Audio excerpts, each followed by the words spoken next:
ಧರ್ಮಸ್ಥಳದಲ್ಲಿ ಎಸ್ಐಟಿಗೆ ಸಿಕ್ತು ಎಲುಬು. ಪರೀಕ್ಷೆಗೆ ಕೊಂಡೊಯ್ದ ಎಫ್ಎಸ್ಎಲ್, ದೂರುದಾರ ನಟೋರಿಯಸ್, ಗ್ರಾಮ ಪಂಚಾಯತಿ ಮಾಜಿ ಅಧ್ಯಕ್ಷ ಆರೋಪ.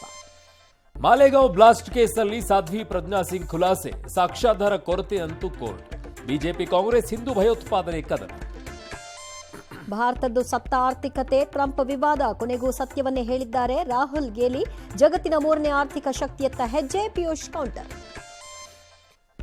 ಬೆಂಗಳೂರಲ್ಲಿ ರಾಹುಲ್ ರ್ಯಾಲಿ ಇಲ್ವಂತೆ, ಬರೀ ಪ್ರತಿಭಟನೆ ಮಾತ್ರವಂತೆ. ಗಾಂಧಿನಗರ, ರಾಜಾಜಿನಗರದಲ್ಲೂ ಕೂಡ ಮತಗಳು ಅಂತೆ. ಆಗಸ್ಟ್ 5ನೇ ತಾರೀಕಿಗೆ ಸಾಕ್ಷ್ಯ ಬಿಡುಗಡೆ. ರೇಪ್ ಕೇಸ್ನಲ್ಲಿ ನಾಳೆ ಪ್ರಜ್ವಲ್ ರೇವಣ್ಣ ಭವಿಷ್ಯ. ಪ್ರಭು ಚೌಹಾಣ್ ಪುತ್ರನಿಗೆ ಬಂಧನ ಭೀತಿ. ರಮ್ಯಾ ಪರ ಧ್ರುವ, ಲೂಸ್ ಮಾದ ಬ್ಯಾಟಿಂಗ್. ಆಗಸ್ಟ್ ತಿಂಗಳ ಅಂತ್ಯಕ್ಕೆ ಟೋಯಿಂಗ್ ಕಾರ್ಯಾಚರಣೆ. ಬೆಂಗಳೂರಿನಲ್ಲಿ ನಾಳೆಯಿಂದ ಆಟೋ ದರ ಏರಿಕೆ. ಆಗಸ್ಟ್ 5ರಿಂದ ಸಾರಿಗೆ ಮುಷ್ಕರಕ್ಕೆ ಡೆಡ್ ಲೈನ್. ಕಾಲ್ತುಳಿತ ಕೇಸ್ನಲ್ಲಿ ಅಮಾನತ್ತಾಗಿದ್ದ ಅಧಿಕಾರಿಗಳಿಗೆ ರಿಲೀಫ್. ದಯಾನಂದ ಶೇಖರ್ಗೆ ಸ್ಥಳ ನಿಯೋಜನೆ. ವಿಕಾಸ್ ಕುಮಾರ್ ಅಮಾನತ್ತು ವಾಪಸ್. 15,000 ಸಂಬಳದ ಹೊರಗುತ್ತಿಗೆ ನೌಕರ ಈಗ ಅಗರ್ಭ ಶ್ರೀಮಂತ. ಪಬ್ಲಿಕ್ ಟಿವಿ ವರದಿ ಬಳಿಕ ಆಂಬ್ಯುಲೆನ್ಸ್ ಸುಲಿಗೆಗೆ ಬ್ರೇಕ್. ಚಿಕ್ಕಮಗಳೂರಲ್ಲಿ ಚಿರತೆ ಕಲ್ಲೆ.